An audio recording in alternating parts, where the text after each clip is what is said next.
Hello and welcome to Law and Order SVU here on FANVERSATION. I am Yael Tygiel. That's Taylor Gates. Hello, Taylor Gates. Hello. Hi. This is season 26, episode 21, Aperture.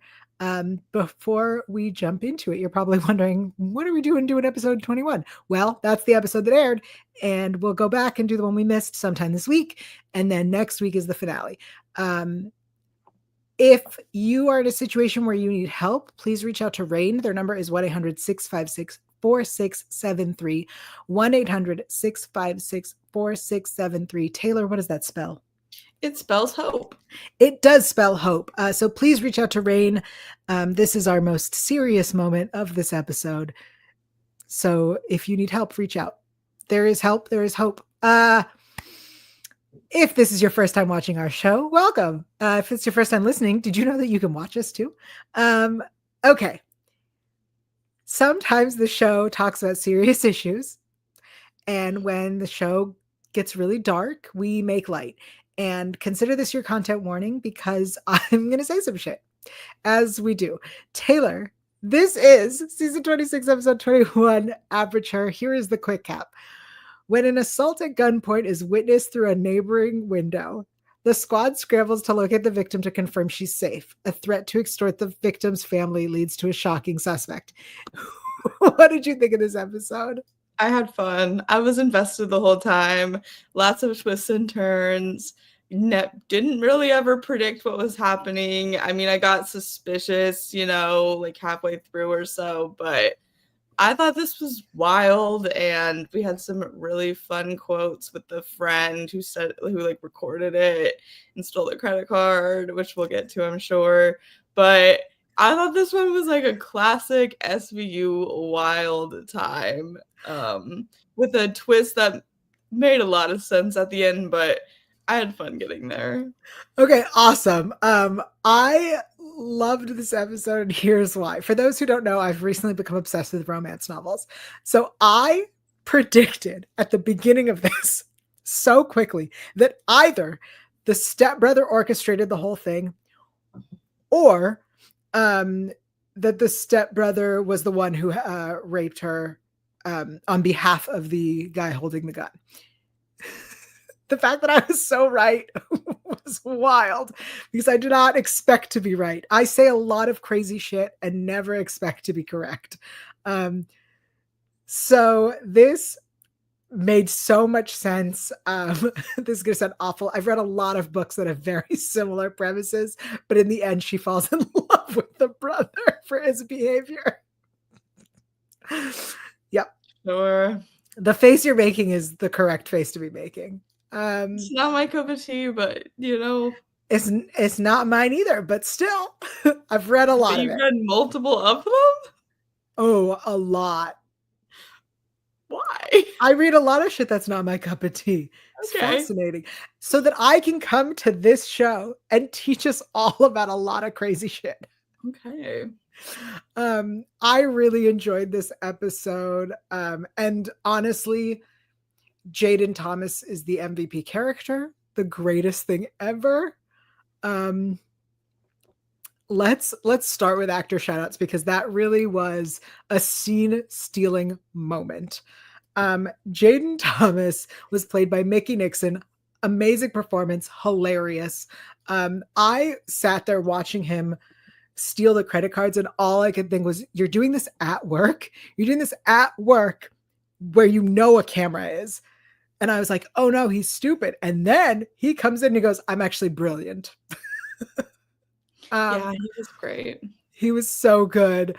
Other shout outs. So the father was Christian Campbell. This is the stepfather, played by Christian Campbell. The mother played by Kate McLuggage. Derek, the father who lives in the Bahamas, played by Robert Beetzel. Atlas, our creepy stepbrother, was played by Tristan Spahn, and Josie, played by Ava Jean. I loved the performances in this episode. Most of them were fantastic. But really, Jaden Thomas is the best, and I wish him the greatest. I That character should come back many a times, and even if not, that actor should work forever. Yeah, so good. I want to talk about the pretentious piece of shit who was apartment hunting in the beginning. Yeah. Like there's so much weird lore to them that I need to know more because they apparently can't even afford any of the apartments, which baffled me because they really played the part well because I really thought they could afford the apartment. So good on them for being very convincing in that regard. But I was almost disappointed that episode didn't revolve more around them because they were so funny to me. People, did you know that you can go and look at apartments like and not have to pretend that you are a home buyer? Yeah, but they had like someone like showing them around it. So I You feel can like still do that. yeah. I feel like they'd get judged though. I feel like it makes a lot of sense if they pretended. But you think the people that they pretended to be weren't getting judged? I judged. True, but I think the realtor would be like, "Why are you wasting my time?" Like going to an open house versus like getting an actual tour of it, like they were kidding, is crazy.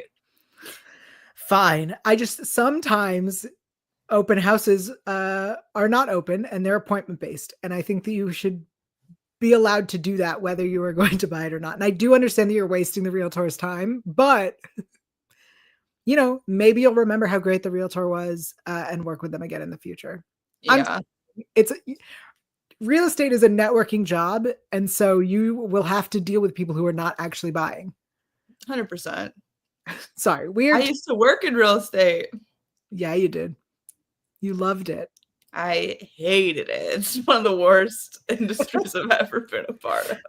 Anyway, we have Alexa in the chat saying, I was suspicious of the stepbrother from the start. Yes. And then she says, spectacular.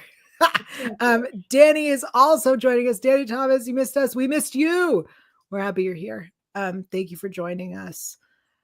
I will also say that at the very beginning, when we started the case, Carisi asked the important questions, which was, could this have been a porn shoot happening? And the truth is, I was like, oh, this was somebody shooting an OnlyFans video. Like, this is going to be one of those where they thought something was happening and it didn't, and that leads us to something else. But that's not where it went. And then I want to give some more actor shout outs because I missed these and they need to be appreciated. So our pretentious piece of shit was played by Jason Pintar. His girlfriend or wife, I guess, was Jenny Ashman, and the building owner for where the girl was assaulted, Glenn Rosenblum. Hilarious. Also great performance. Had he not been outshined by Mickey Nixon's performance as Jaden. I will say, I will give some credit to the pretentious guy who looked through the telescope, because we've had so many people lately be like bystanders and not say anything when something did actually happen, and I thought he was not going to say anything, and so the fact he spoke up, it was the bare minimum, but I do think that we should shout him out because a lot of people have not been doing that on the show lately. You're totally right. I also thought that once he was like, and the guy left, I thought that he was going to not say anything. And I'm so fucking glad he did. Yeah. I agree with you. Yeah. Oi. I'm trying to look through my notes and see what actually there is to talk about. As the case was unfolding and the story was either, the father's enemies as an insurance piece of garbage, or the ex-husband who's getting cut off. I was like, these are really terrible motives for this crime, right? Like, well, neither I have to say, I thought we were doing a rip from the headlines Luigi thing for a second, because they were like, he's so rich and he has an insurance, whatever. So I'm like, oh my God, are we really like pulling from that headline right now? And I really thought that's the direction that we were going. And I don't know. Should I say it now or later? A gripe with this episode and the tone. Please hit me. Because we've talked about this season in particular about how everyone's like, we hate the cops. And the cops are like, oh my God, why do they hate us? Like, we're doing our jobs, blah, blah, blah. And this had a weird attitude about it and a weird line delivery of there's so much anger around corporate America these days. Like, a fucking eye roll. Of course there is. Like, I don't know. It felt like they were very much, they kept it somewhat neutral, but it very much felt like people need to like back off, blah, blah. I'm just like, are you serious? So I'm totally with you, because I have this note when they ask the father, they're like, give us a list of your enemies. And I translated his line. I didn't write what he said. I translated it. The line is, yeah, I'm a monster. A lot of people hate me. Right? Mm-hmm. That's what he said. I just wanted to translate that for everybody, because I think the actual line was something like, you're going to need a bigger piece of paper or whatever. Yeah. They glossed over that he's a monster and why people are mad and why people are upset. And so I agree with you. It did occur to my household, Tari / not me, that they were doing a Luigi episode, but making it sex crimes. I was like, oh no. Tuesday says, Taylor's me, but I made the joke to my husband Luigi, but make it SVU. Yes. Yep. And Danny's letting us know Mothership pulled Luigi. That makes more sense, I feel, to do it on that show. I mean, if we're going to do Luigi on SVU, I think it would be very interesting to do something about Luigi himself and not necessarily the like crime. Yeah. You know what I mean? Like, I think there's something SVU-able in the character of Luigi as opposed to the crime that he allegedly committed. Yeah. Allegedly, everybody. Man's still not convicted. My note, video sent to mom, called it. Well, that was so crazy how that all went down too, because she's like, I got a video from an unlisted number, and obviously everybody knows what that is. And Benson's like, okay, we'll push play. She's like, I'm too scared. Yeah, Benson, you should have grabbed that phone and be like, let me watch it. Why would you even recommend that she push play on that? You crazy? You know what it is. I said to my TV, I said, don't play it. And then Benson said, press play. And I went, no. I was like, you press play, bitch. Like, that's your job. You know what this is. I thought that was nuts. Yeah. But genuinely, like the conversation, the red herrings of trying to convince us that it was either a disgruntled insurance client or the ex-husband, neither of those, again, made sense to come into this specific crime. That said, the idea that the ex-husband was obsessed with the girl, hired somebody to kidnap the girl, but then the brother got involved and it evolved into what it did, that makes sense. That actually would have made perfect sense. But then as soon as that started, I went, oh, the stepbrother's obsessed. He's obsessed with her. Yes, I've read this book. Yeah. Yeah. I'll say this. Atlas makes a terrible criminal, but Jaden was fantastic.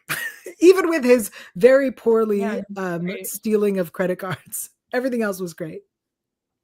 Yeah. I will say there was a moment, we've talked a lot about our characters this season and their evolution for the squad. And Silva, this episode, when she talks to Josie, I loved that scene. Yeah, she and Curry both did a really good job. And I liked seeing those two. I even had the thought of like, this feels like early season Olivia, which was cool to see. And we'll get into that later. But I really liked seeing those two team up. And it was nice to see them talk to Josie. And then we had, I think it was Finn and Bruno talk to... It was Finn and Velasco. Bruno wasn't there. They didn't say much. So I was like, I don't even remember who the other person was. I just remember Finn like being himself. But yeah, I thought that was like a good split. And I think that made a lot of sense of like splitting it up and partnering them up like that. Yeah. Well, let's move on to best lines, because that's where I have a lot of stuff. I literally just wanted to replay the entire conversation with Jaden.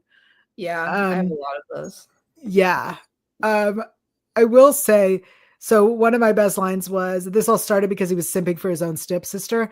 Silva not knowing what simping in, I don't believe she doesn't know what that is. Agreed. I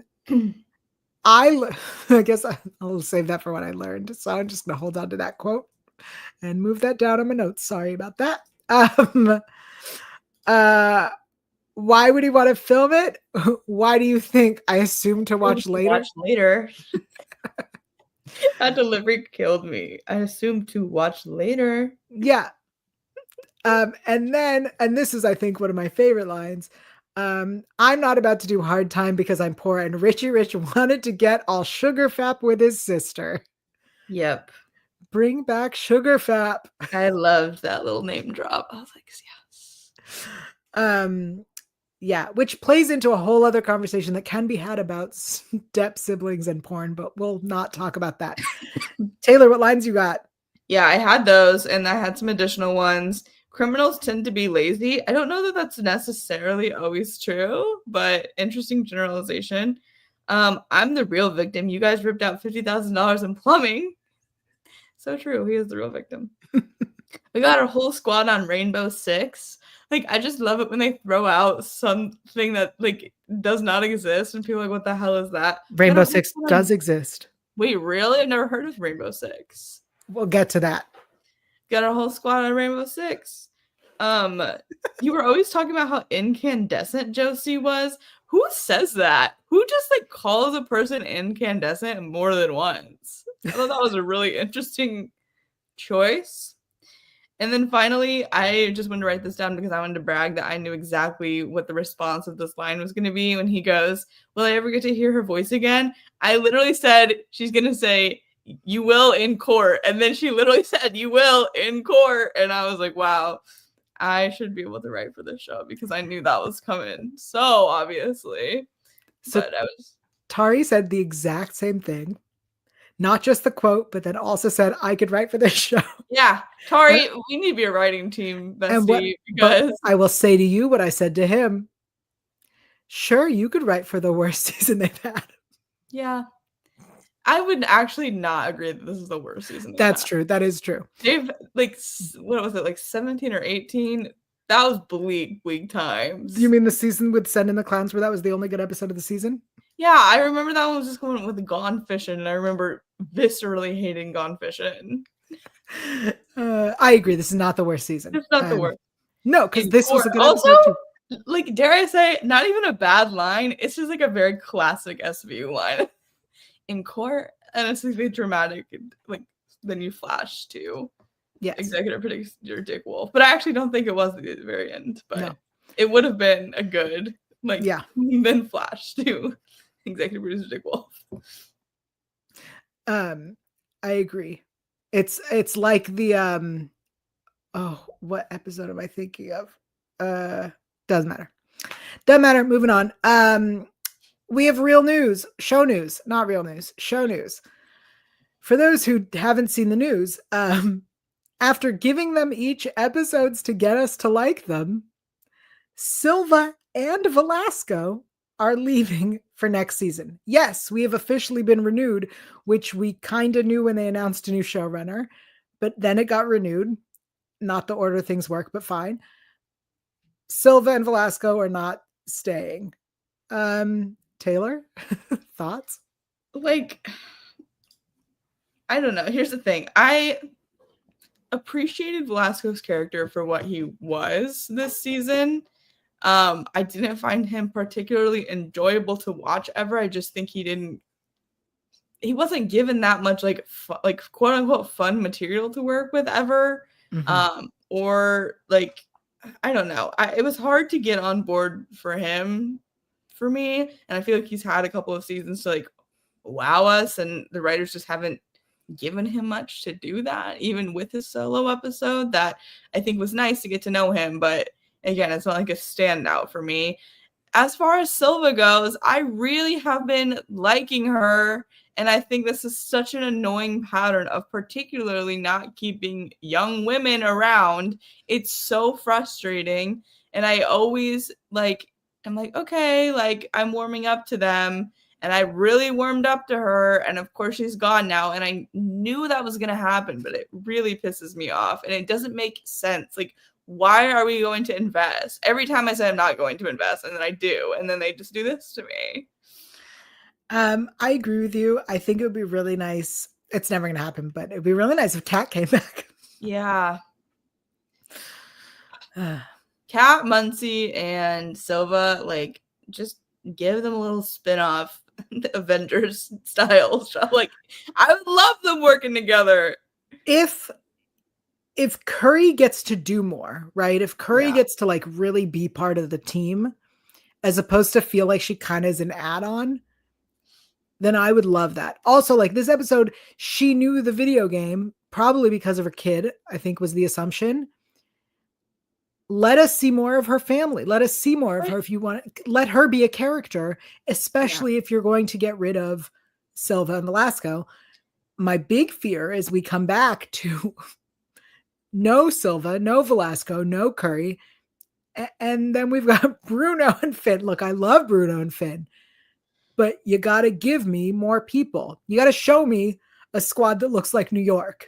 You know what I mean? You have to show us. I'm sorry. Why is there such a lack of women constantly?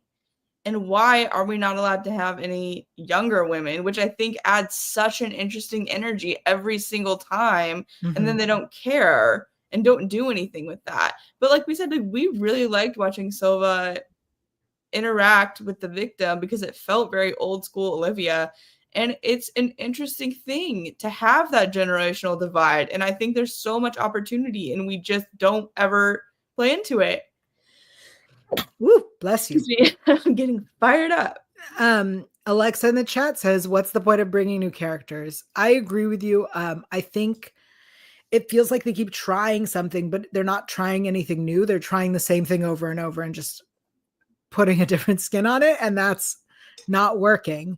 Right? Like, what is it? We had Kat, and then we had who was referred to in my household as White Cat, and then we had Dollar Store Rollins, and now we have Cat 2. Velasco is referred to as Boy Cat in my house. Like, give us something. Okay, how dare you? Because no, he's not. He should not be compared to Cat. No. Danny says we're getting a woman showrunner, so I have high hopes for next season, or hopes for next season. I added the high. I agree with you. I think that it would be very nice to have a diverse squad, in age ranges, in backgrounds, in sexualities. It would be nice to see a diverse cast. There was, I believe, one season where the cast was more diverse, and that had BD Wong and Warner, and Adam Beach. I think that season was our most diverse. Frankly, that's another thing, though. We also only have cops and lawyers now. And something that was so fun about early SVU is we had people in these different positions. I mean, Wong was, I forget his exact title, but he was the more psychology aspect. And he was from the FBI. And then he worked for the FBI. And he wasn't even part of the police. Right. And then you have Warner, who did all of the medical examining stuff. And that was so interesting because it gave us so many more opportunities to explore different sides of this. And I think the trouble that they sometimes get themselves into now is they have such a formula of, okay, like you have the arrests and then you have the trial. And it's like, that's fine and good, but there's often so many more elements of it. I think Wong is a huge loss. I think whenever he came in, it made it so much more interesting because there was that extra layer of it. And frankly, an important extra layer because he didn't always agree with what our squad was saying because he was looking at it from a different angle. And frankly, a lot of the times a more compassionate angle because it was a deeper thing rather than just like, oh, they broke the law. So I think it'd be really nice to start bringing in different personalities and people with different opinions because it will always be propaganda no matter what, but I think that helps a little bit make it feel less icky, frankly. So I agree with you. I think it would be nice to see more people in different roles, like you're saying, but also like to then have the discussion, right? Like, yes, you've pointed out many times this season that people are mad at the cops. Maybe having someone there to explain why. You know what I mean? Like, yes, you're going to continue to try to make cops look good. I understand that's the point of this show, but maybe explain or let people see that there is a reason people are mad. Yeah. But we will continue with the show. I'm speaking for Taylor. We will continue next season, so don't you worry. All right, it's time for our shower thoughts. For our friends who listen in the shower, I have to tell you, I really like that we do this would you rather thing. And I had a thought and decided not to go with this would you rather, but I'm going to let you know what it is anyway, and then I'll give you the actual choice. So my initial thought was, would you rather have to be married to that really pretentious guy at the beginning of the episode or Atlas? Oh, the pretentious guy. Either way, we're not doing that one. So the really pretentious guy mentioned omakase, which is essentially chef's choice in Japanese restaurants. This is a thing. So would you rather, whenever you eat outside of the home, be forced to have chef's choice, or only eat at one restaurant ever again? Oh, man. That's our choice. I love eating out so much that I'm gonna say chef's choice, but that's hard because I don't always like the chef's choice.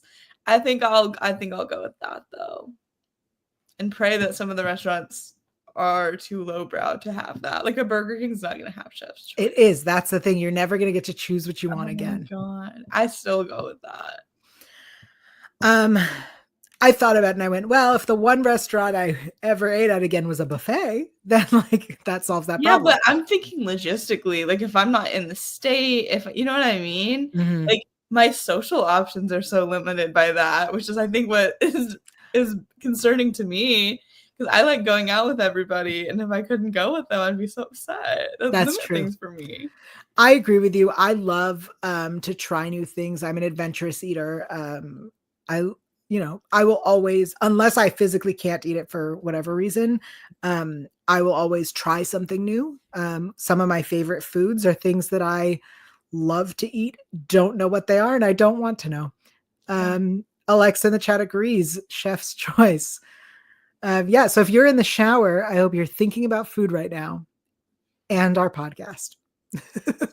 And thinking, you know what I should do after the shower? I should get something to eat and rate and review this podcast on iTunes, because we have not had a single comment in over a year on iTunes. We seem to get a comment a year, and I would like it to be more than that. That would be nice.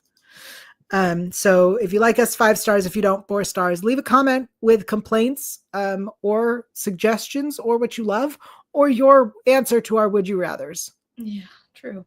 Do those things. Thank you. All right. It's time for What Did We Learn? I have quite a few. Okay. Do you want to go first? Do you want to go first? I can go first. I just had to look up what the title of the episode meant. Aperture. And apparently it's like an opening hole or gap or a space which light passes through in an optical or photographic instrument, which I thought was interesting. I didn't know what that meant. I feel like I knew it was a hole just by like context clues and like Greek root stuff, but I had to look up that word. I didn't know what it meant. Have you never taken a photo with a camera that is not digital? I have, but I don't know the vocab around it. No, it just made me wonder if you've ever, because you're young, it made me wonder if you've ever taken a photograph. I mean, have I actually? I don't know the answer. Well, I've taken ones with like a disposable camera. Okay. Yeah. Right. Interesting. But yeah. Because like you change the aperture when you're adjusting a camera to like take a photograph depending on what you want to do.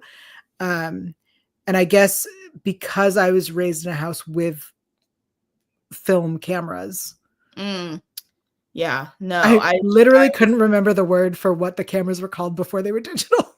No, I feel like I've only really taken on a non-digital camera, like a disposable, and that's just pretty good. You know what I mean? With a little wheel. The wheel to the next one. Alexa, thank you. Good call. James Bond opening. That's the Aperture. Okay. Yeah, I didn't know that word. Okay, cool. I learned. Thank you. I'm prepared for the SATs. I'm so proud of you. Thank you for bringing that. I learned that Rainbow Six is a real game. Wow. It is based on a John Clancy novel. Okay.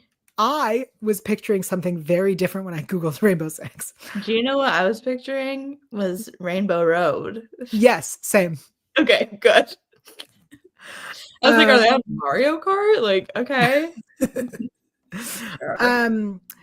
And something that I didn't necessarily learn, well, I guess I kind of learned. I learned that people are still doing this and maybe didn't know not to do this. Do not flush condoms down a toilet ever. Yeah, that was nasty. The quote was they had too much luck with the condoms because they found 25 in the plumbing, and that was when I learned that people are still flushing condoms. Never flush a condom. It will clog your toilet. It's very bad. Condoms go in the trash can. Yeah, that's crazy. Yeah, they are not dissolvable, which is the only things that should be put into a toilet. Agree. Yeah. So I learned that people didn't know this, and now I'm on my soapbox. Yeah. Oh, I was looking at my announcements and it just says fire booty bridesmaids. So and I forgot all about that. Friends, if you want a fire booty bridesmaid anything, that swag exists. There's a link in the description. I think that's about it for this episode, unless I missed anything. I just want everyone to appreciate the character of Jaden, played by Mickey Nixon. Absolute legend. I feel like it's not often that we get a man that we find hilarious. True. So true. Jaden, you really outdid yourself. Jaden's the character. Mickey is the actor. Yes. Mickey, you really outdid yourself. Yes. So did you, Jaden. Honestly, both. Honestly, my favorite part of this episode. Yeah. All right. Well, Taylor, before you tell everyone where to find you, I'm going to let everybody know we will be doing the episode we missed, episode 20, this week. Currently, I think we're doing it on Tuesday, but that might change. And then we'll be back next week for the season finale at our regular date and time. Okay, Taylor, where are you on the internet? What are you up to these days? I am on Twitter at alphaba_Ann. I'm also on Instagram at Taylor_Gates_. I also am continuing to do reviews and interviews for Collider. So you can just search Taylor Gates and then Collider, and you can see a bunch of stuff I did. I did one for organized crime a couple weeks ago. So if any of you watch that as well, it's a really fun interview. We talk about some Elliot and Olivia stuff too. So we love to see it. Amazing. I am on Instagram at Yael Tygiel. That's YAELTYGIEL. If you want to know more about the ridiculous romance that I'm reading, similar plot to this episode, check out Good Little Library Mouse on Instagram. And we will see you again very soon. Thanks for joining us. Bye, everybody.